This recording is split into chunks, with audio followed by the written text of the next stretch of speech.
अनंत कोटि ब्रह्मांड नायक करुणा वर्णालय आनंद कंद मर्यादा पुरुषोत्तम भगवान श्री रामचंद्र एवं हमारे बाके बिहारी श्री कृष्णचंद्र और हमारे परम सद्गुरु ओंकारनाथ जी देवा के चरणों में प्रणाम करने के अंतर्गत पूर्व कथा अनुसारेण उत्तर कथा प्रसंग। कल की कथा में हमने अनेक कथाओं को श्रवण करते हुए एक भक्त की पुकार पर भगवान किस प्रकार भक्त की वाणी को सत्य करने के लिए खंबे को फाड़कर वहां से प्रकट हुए। भक्त ने पुकार लगाई थी ना, सत्यम विधातु निज भृत्य भाषितम व्याप्तिं च भूतेषखिलेषु चात्मनः। भक्त ने कहा कि इस खंबे पे मेरा प्रभु है, मेरे परमात्मा है, मेरा नारायण इसमें है। और भक्त ने कह दिया और भगवान खंबे को फाड़कर प्रकट हो गए। जय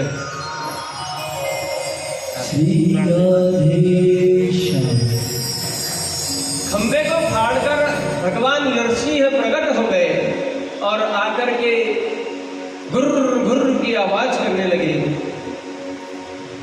अब देखा हिरण्यकशिपु ने नरसिंह भगवान से युद्ध करने लगा। दोनों का युद्ध हो रहा है, मल्ल कुश्ती हो रही है। कभी भगवान उसको अपनी तरफ खींचते, कभी हिरण्याक्ष जो है हिरण्यकशिपु भगवान को अपनी तरफ खींचता।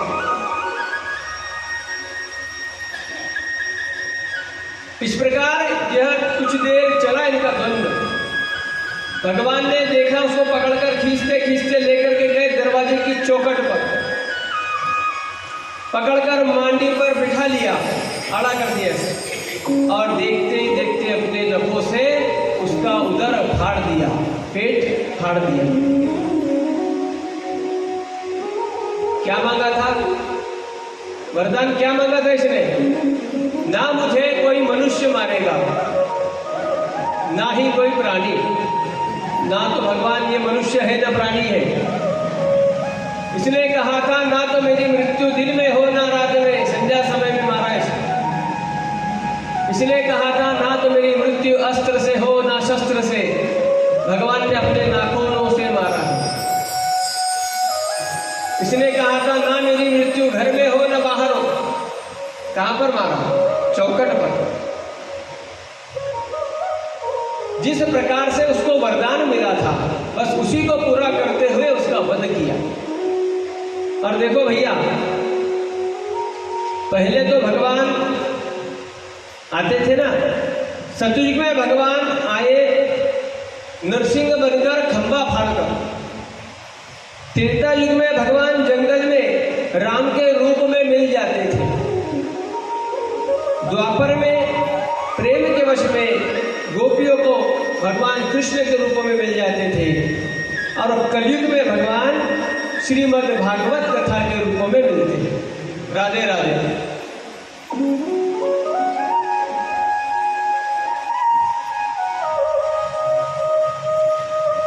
अब इसे भागवत कहो या भगवान, एक ही है, क्योंकि भगवान इसमें समाश्रित है। तो ये भागवत ही भगवान हो गई और भगवान ही भागवत हो गई। जब हिरण्यकशिपु को समाप्त किया तो प्रहलाद जी हाथ जोड़ करके खड़े हैं। माता लक्ष्मी, नारद जी, भोले बाबा, ब्रह्मा जी, इंद्र, सारे देवताओं पर आकर के पुष्प वृष्टि बरसाते हैं और जयकार लगाते हैं, बोलिए नरसिंह भगवान की जय। तो बोलो भाई, पैसा भी नहीं लाग रहा। जयकार कभी भी लेना चाहिए। जो भगवान की जय करता है उसके जीवन में भगवान उसकी जय करते हैं।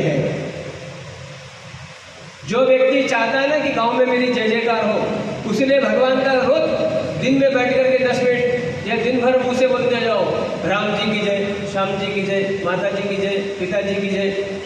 जो भगवान की जय करेगा उसी की जय जयकार होगी। राधे राधे राधे। तो जय बोलने में कंजूसी क्यों कर रहे हो माता जी? बोलिए नरसिंह भगवान की। कितना अच्छा लगा भगवान की जय जयकार की।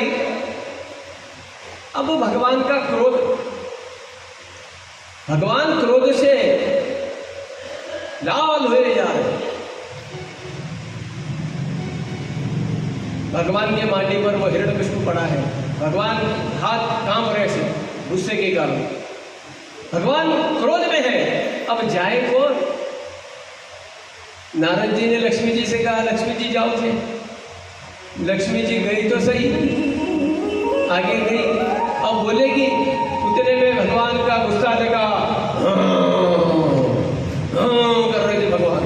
तो वापिस आ गई। भाई हमारा बस की को नहीं भाई, घर में ठीक है, बारह तो बिल्कुल से, और वो रूप तो बिल्कुल बस सहन कौन कर सकूँ, बन जाई कौन सकूँ नजदीक। घना गुस्सा में आज तो आप हमारा बस की बात को नहीं है। ब्रह्मा जी से कहा, ब्रह्मा जी आप बड़े हैं, आप जाइए। ब्रह्मा जी ने देखा, नहीं बाबा, भगवान को कभी इतना क्रोध में नहीं देखा, मैं नहीं जा सकता। भोले बाबा से कहा, भोले बाबा आप बड़े हैं, आप जाइए। भोले बाबा ने कहा, देखो भाई, ये जिसका भक्त है, ये जिसके लिए आए हैं, जो भक्त यहाँ पर खड़ा उसको भेजो, शायद उनका गुस्सा, उनका क्रोध कम हो जाए। तब नारद जी ने क्या किया? नारद जी ने प्रहलाद जी से कहा, जाओ प्रहलाद जी, आप जाकर के भगवान के चरण पकड़ो। प्रहलाद जी जाकर के चरणों वंदन करने लगे, पूरा लेट गए चरणों में। भगवान नरसिंह ने क्या किया? जो हिरण्यकशिपु मांझे में पड़ा था उसको उठा के फेंका बाजू, और अपने भक्त को उठाया और बैठ गए सिंहासन पर, और भक्त को चाट रहे हैं, जीवा से प्रेम कर रहे हैं। धीरे धीरे धीरे जब क्रोध शांत हुआ, तब अब देखिए, अगर कोई बड़ा व्यक्ति है घर में, समझो पिताजी है, पिताजी से कुछ गलती हो जाती है, पिताजी से गलती होने के बाद अगर दादाजी घर में आ जाए और दादाजी अगर बोले कि क्यों रे तू बच्चा ने घरों डांट तो बोला, हाँ घरों परेशान करे बच्चा ने बोल, तो बोलता नहीं नहीं मैं तो मेरा बरोबर शासन में लेकर के चल रहा हूँ सबको। तो फिर घर के सब लोगों को जब पूछा जाए, दादाजी बोलते हैं अन्ना इससे किस किस को परेशानी है, तो घर के एक सदस्य आके बोलेंगे, दादाजी दादाजी ये माना याद करता, ये माना पेंशन खावा नहीं देता, ये माना बारह नहीं जावा देता, शिकायत करते हैं अपने से बड़ों की। तो यहाँ पर जब ये मर गया हिरण्यकशिपु, तो अब जो इनके अधीन थे वो सब आकर के भगवान से प्रार्थना कर रहे हैं। कौन कौन आया इसमें? मनु, प्रजापति, गंधर्व, चारणों ने और वृक्षों ने, किम पुरुषों ने, वैतालिकों ने, किन्नरों ने और भगवान के पार्षदों ने।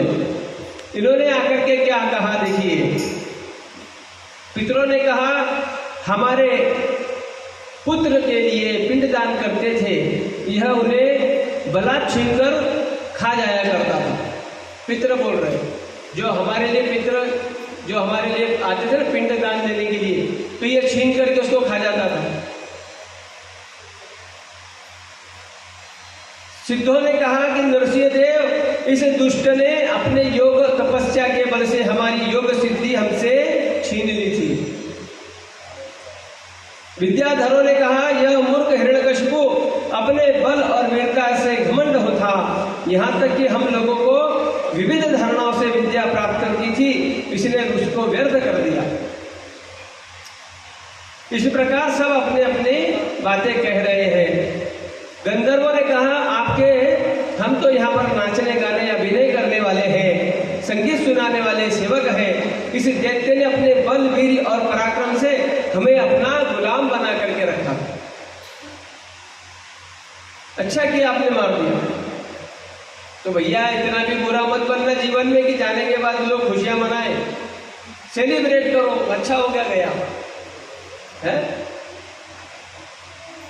और देखिए सही है, व्यक्ति की पहचान उसके मृत्यु के बाद पता चलती है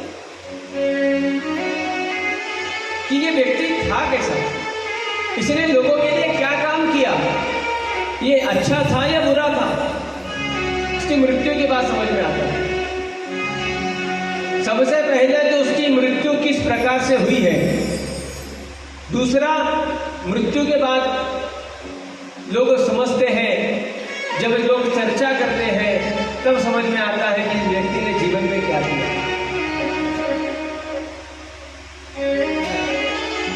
अच्छे कर्म किया होगा तो लोग अच्छा बोलेंगे, और बुरे कर्म किया होगा तो बुरे बोलेंगे। इसलिए भैया जीवन में हो सके तो अच्छे काम करना और बुरे काम से 10 कदम पीछे रहना।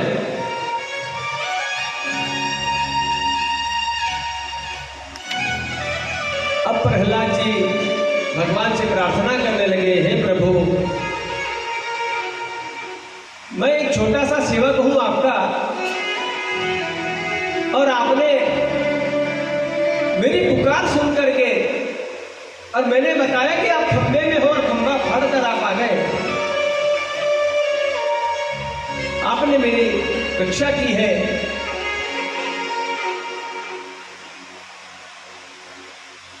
तब नरसिंह भगवान ने कहा, बेटा क्षमा चाहता हूं, मुझे आने में देर हो गई।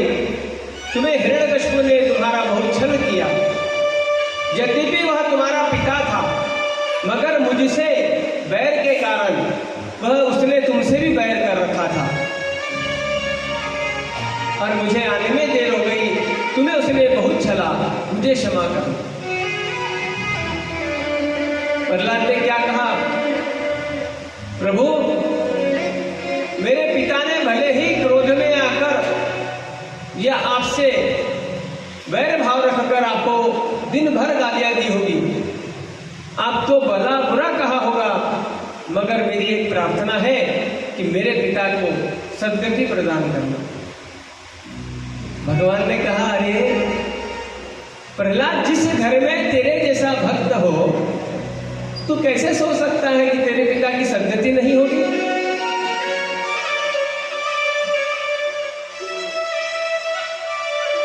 अरे तेरे पिता की तो सद्गति हो गई, तेरी गई वाली 7 पीढ़ियां कर गई, आने वाली 7 पीढ़ियां कर गई। तू तो तेरे पिता की बात कर रहा है, 7 पीढ़ियां कर गई तेरी। जिस घर में तेरे जैसा भक्त हो वो पीढ़ियों, उनके परिवार का क्या कहना, उसके कुल का क्या कहना।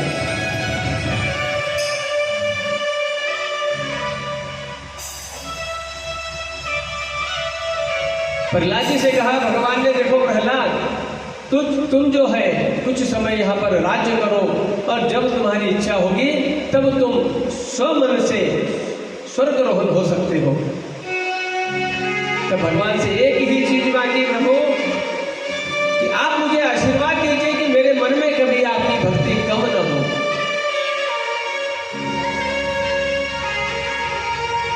भगवान ने आशीर्वाद दिया, और अब बारी आई दाढ़ी वाले बाबा जी की। ब्रह्मा जी को बोला, इधर आओ, ब्रह्मा जी आओ, जरा वर देते हो ना तो जरा विचार पूर्वक दिया करो। आप तो वरदान दे देते हो और मुझे फिर निराले वेश बना करके आना पड़ता है, तो जरा अगली बारी किसी को वर दोगे ना तो जरा सोच समझ करके देना। और वहां पर प्रहलाद जी का राज्याभिषेक किया गया। राज्याभिषेक करने के बाद सभी देवी देवता उनके ऊपर पुष्प वृष्टि करते हैं, आशीर्वाद प्रदान करते हैं, और वहां से सब अपने अपने धाम को चले जाते हैं।